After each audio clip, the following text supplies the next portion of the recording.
Hey guys வணக்கம். Video click பண்ணதுக்கு நன்றி. ஸோ இந்த வீடியோவில் நல்லா டேஸ்டான சீஸி சிக்கன் பாஸ்தா தான் எப்படி பண்ணுறதுன்னு பார்க்க போகிறோம். ஸோ இந்த வீடியோ உங்களுக்கு கண்டிப்பாக யூஸ்ஃபுல்லாக இருக்கும்னு நம்புகிறேன். எந்த டிலேவுமே இல்லாமல் டைரெக்டாக வீடியோக்குள்ளே போயிடலாம். இந்த ரெசிபி பண்ணுறதுக்கான ஃபர்ஸ்ட் ஸ்டெப்பாக நம்ம பாஸ்தாவை பாயில் பண்ணி எடுத்துக்கலாம். அதுக்கு பெரிய சைஸ் டம்ளரில் 3 டம்ளர் தண்ணி சேர்த்து, தண்ணி இந்த அளவுக்கு கொதி வந்தோடனையும் அதில் 1 டேபிள் ஸ்பூன் உப்பு சேர்த்துட்டு, நான் இந்த இடத்துல 2 கப் பாஸ்தா சேர்த்துருக்கேன். அதையும் அந்த சுடுதண்ணிலேயே சேர்த்துட்டு 1 டேபிள் ஸ்பூன் ஆயில் சேர்த்து ஒரு தடவை நல்லா மிக்ஸ் பண்ணி விட்டதுக்கப்புறமா 10லேருந்து 12 நிமிஷம் நம்ம பாஸ்தாவை பாயில் பண்ணி எடுத்துக்கலாம். ஆக்சுவலி நம்ம வாங்குகிற பாஸ்தாவோட பேக்கெட்டுக்கு பின்னாடியே எவ்வளோ நேரம் பாஸ்தாவை பாயில் பண்ணணும்னு கொடுத்துருப்பாங்க. நீங்கள் என்ன பாஸ்தா எடுக்கிறீங்களோ அதுக்கு தகுந்த மாதிரி பாயிலிங் டைம் அதில் பார்த்து நீங்கள் குக் பண்ணிக்கோங்க. இப்போ நம்ம சுடுதண்ணியில் சேர்த்த பாஸ்தா நல்லா குக் ஆகிடுச்சு. இப்போ தண்ணி வடிச்சிட்டு இன்னொரு பாத்திரத்தில் மாற்றி வச்சிடலாம். ஆக்சுவலாக நம்ம பாஸ்தா குக் ஆகிடுச்சான்னு எப்படி செக் பண்ணுவோம் அப்படின்னா, ஒரு பாஸ்தாவை எடுத்து இந்த மாதிரி லைட்டாக அமுத்தி பார்த்தீங்கனாலே அது ஈஸியாக பிரேக் ஆகும். அப்படி பிரேக் ஆகிடுச்சு அப்படின்னா நல்லா குக் ஆகிடுச்சுன்னு அர்த்தம். இப்போ சுடுதண்ணியிலேருந்து ஸ்ட்ரெயின் பண்ணி வச்ச பாஸ்தா மேலே நார்மல் வாட்டர் ஊற்றி ஒரு தடவை நல்லா அலசிக்கலாம். அதுக்கப்புறமா 1 டேபிள் ஸ்பூன் ஆயில் ஊற்றி ஒரு தடவை நல்லா மிக்ஸ் பண்ணி விட்டுக்கலாம்.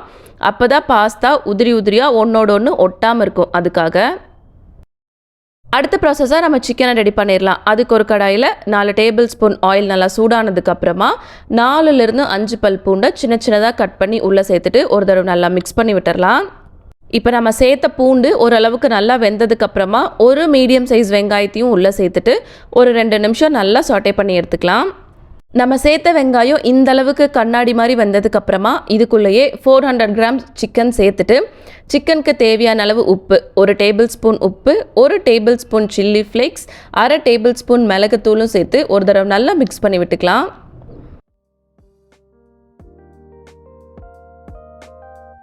உப்பு பெப்பரோட சிக்கனை நல்லா பரட்டி விட்டதுக்கப்புறமா இந்த இடத்துல 1/4 டம்ளர் மட்டும் தண்ணி சேர்த்து சிக்கனை நல்லா குக் பண்ணி எடுத்துக்கலாம். ஆக்சுவலாக இந்த இடத்துல 1/4 டம்ளர் தண்ணியே போதுமாக இருக்கும். ஏன்னா சிக்கன்லேருந்தே தண்ணி விடும். இப்போ லிட்டு போட்டு க்ளோஸ் பண்ணி சிக்கனை ஒரு 15 to 20 மினிட்ஸ் நல்லா குக் பண்ணி எடுத்துக்கலாம்.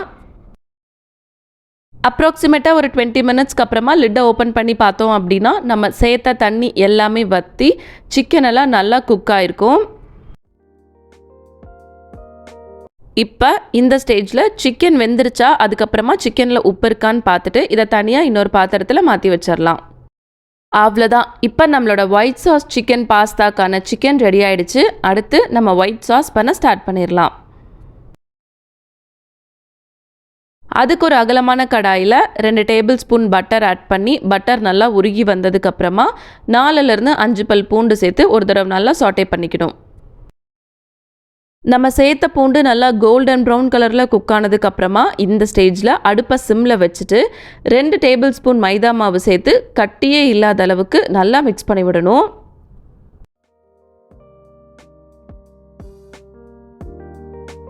ஒரு நிமிஷத்துக்கு மைதாவை பட்டரோட நல்லா கலக்கி விட்டதுக்கப்புறமா இதில் 2 கப் பால் சேர்த்து கைவிடாமல் கட்டி தட்டாமல் மிக்ஸ் பண்ணி விட்டுட்டே இருக்கணும். கண்டிப்பாக அடுப்பை சிம்மில் வைக்க மறந்துடாதீங்க, ஏன்னா சீக்கிரமாக கரிஞ்சு போயிடும்.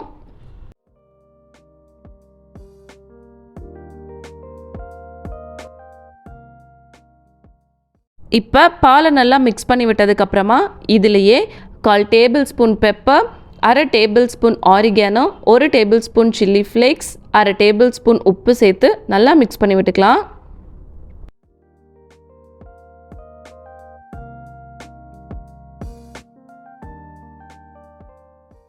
ஒரு 2லேருந்து 3 நிமிஷத்துக்குள்ளேயே இந்த சாஸ் லைட்டாக கெட்டியாக ஆரம்பிக்கும். இந்த ஸ்டேஜில் சீஸ் சேர்த்து ஒரு தடவை நல்லா மிக்ஸ் பண்ணிக்கலாம். நான் இந்த இடத்துல சீஸ் க்யூப் சேர்த்துருக்கேன். உங்ககிட்ட ஸ்லைஸ் இருந்ததுன்னா 1 ஸ்லைஸ் வேணும்னாலும் சேர்த்துக்கலாம். உங்களுக்கு இன்னும் கொஞ்சம் சீஸியாக வேணும் அப்படின்னா 2 ஸ்லைஸ் சேர்த்துக்கோங்க.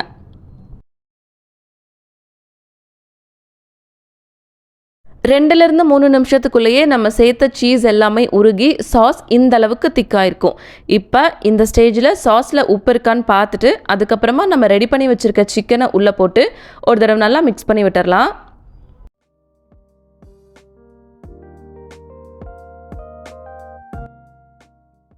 சிக்கனை சாஸோடு சேர்த்து நல்லா மிக்ஸ் பண்ணி விட்டதுக்கப்புறமா ஃபைனல் ஸ்டெப்பாக நம்ம ரெடி பண்ணி வச்சுருந்த பாஸ்தாவையும் உள்ளே போட்டு நல்லா மிக்ஸ் பண்ணி விட்டுறலாம். அந்த சாஸ் பாஸ்தாவோடு நல்லா கோட்டாகி வரணும்.